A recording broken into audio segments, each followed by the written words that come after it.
हमारा ब्रह्मांड जिसका अस्तित्व ही डायमेंशंस पर आधारित है और वैज्ञानिकों के अनुसार डायमेंशन के बिना इस ब्रह्मांड का होना नामुमकिन है।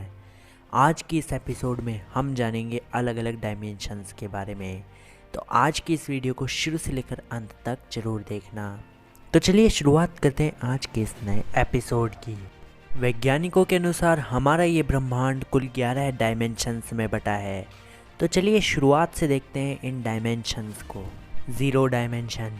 इस डायमेंशन में केवल एक बिंदु होता है जिसमें किसी प्रकार की लंबाई और चौड़ाई नहीं होती है। मतलब ये एक ऐसा आयाम है जिसमें आगे और पीछे जैसी कोई भी चीज़ नहीं होती है। एक डायमेंशन मतलब एक ऐसा आयाम जो दो बिंदुओं से मिलकर बना होता है। अगर कोई व्यक्ति वहाँ रह रहा है तो वो केवल आगे और पीछे ही गति कर पाएगा, इसके अलावा वो दाएं और बाएं गति नहीं कर पाएगा। सेकंड डायमेंशन मतलब एक ऐसा आयाम जिसमें लंबाई और चौड़ाई तो होगी पर गहराई नहीं होगी। मतलब इस डायमेंशन में रह रहा जीव आगे पीछे और दाएं बाएं तो गति कर पाएगा पर ऊपर नीचे गति नहीं कर पाएगा। हम जो भी चीज़ स्क्रीन पर देखते हैं वो सब सेकंड डायमेंशनल होती है। थर्ड डायमेंशन मतलब कि हमारी पृथ्वी, हमारी ये दुनिया थर्ड डायमेंशनल है जिसमें आगे पीछे दाएं बाएं और ऊपर नीचे गति की जा सकती है। इसलिए थर्ड डायमेंशन के लोग सेकंड डायमेंशन में तो जा सकते हैं, लेकिन सेकंड डायमेंशन के जीव थर्ड डायमेंशन में कभी भी नहीं आ सकते। Fourth dimension. हमें अभी तक थर्ड डायमेंशन के आगे के डायमेंशन का कोई भी सबूत नहीं मिला है, लेकिन वैज्ञानिकों ने इन डायमेंशंस के आधार पर ही इससे आगे के डायमेंशन बताए हैं। हमारी दुनिया भले ही थर्ड डायमेंशन हो, लेकिन हमारा समय फर्स्ट डायमेंशनल होता है, क्योंकि हम समय में केवल सीधी रेखा में आगे जा सकते हैं। लेकिन अगर कोई जीव टाइम मशीन बना ले जिससे वो पास्ट और फ्यूचर में जा पाए तो वो जीव फोर्थ डायमेंशन में जी रहा होगा। मतलब कि फोर्थ डायमेंशन में हम समय में आगे और पीछे जा सकते हैं। फिफ्थ डायमेंशन में जी रहा इंसान समय में आगे और पीछे जाने के साथ साथ दाएं और बाएं भी जा सकता है।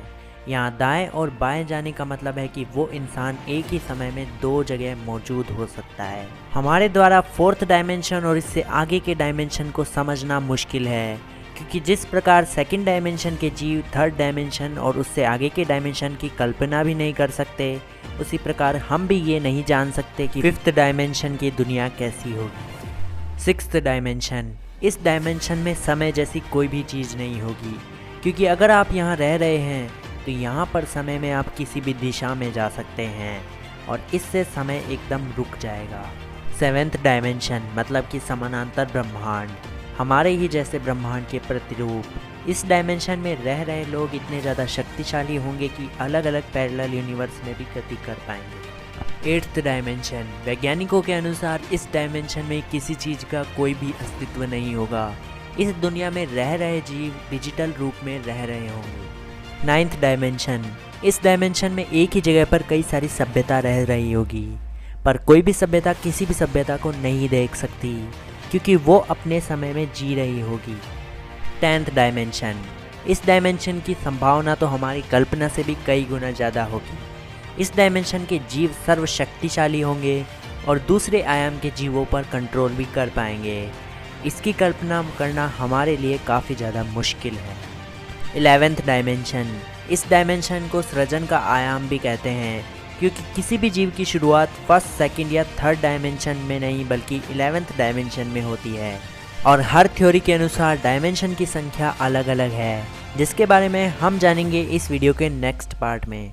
आपको ब्रह्मांड के इन डायमेंशंस पर आधारित ये वीडियो कैसा लगा? अगर अच्छा लगा तो इस वीडियो को लाइक करने के साथ साथ शेयर भी कर दीजिए, और हमारे YouTube चैनल को अभी तक भी सब्सक्राइब नहीं किया है तो इसे सब्सक्राइब भी कर दीजिए। और हमें कमेंट करके ज़रूर बताइए कि आप किस डायमेंशन की दुनिया को पसंद करेंगे।